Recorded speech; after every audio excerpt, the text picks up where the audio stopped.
Hello po, good evening. Magandang gabi po sa ating lahat mga kapatid, mga kababayan. Wadikap.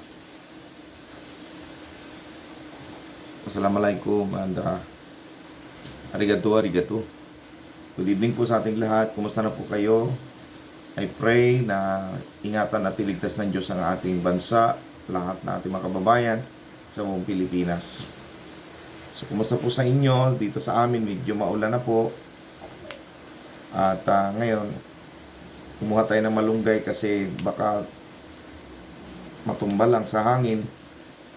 Kaya, kinuha ko na po para himayin siya para magamit po natin kasi ang malunggay po ay napakayaman sa vitamins, napaka pampahaba ng buhay ang malunggay. Itong klaseng vitamins po nandito sa malunggay, kaya sa mga buntis maganda itong gulayin kasi magkakaroon siya ng mag-i-stock siya ng magpo-produce ng maraming gatas. At doon sa mga bagong panganak at nagpapadede na mga babae ay pampadami po ito ng gatas. Ano po?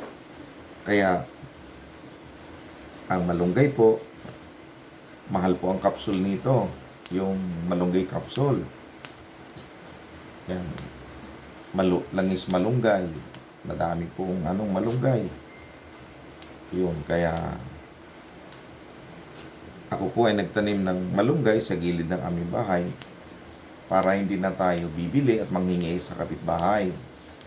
Nagtanim po tayo sa church, ay bahay, sapagkat ang malunggay ay napakaganda sa ating kalusugan. Yan o. Ang dami po nating malunggay. Kapatid, so himayin po natin para ho maging maayos. Ilagay po natin sa tamang lalagyan. Okay po, salamat. Salamat sa inyong panonood. Naway ingatan at iligtas na tayo ng Diyos sa ulan at sa bagyo. God bless us all, Philippines. God bless.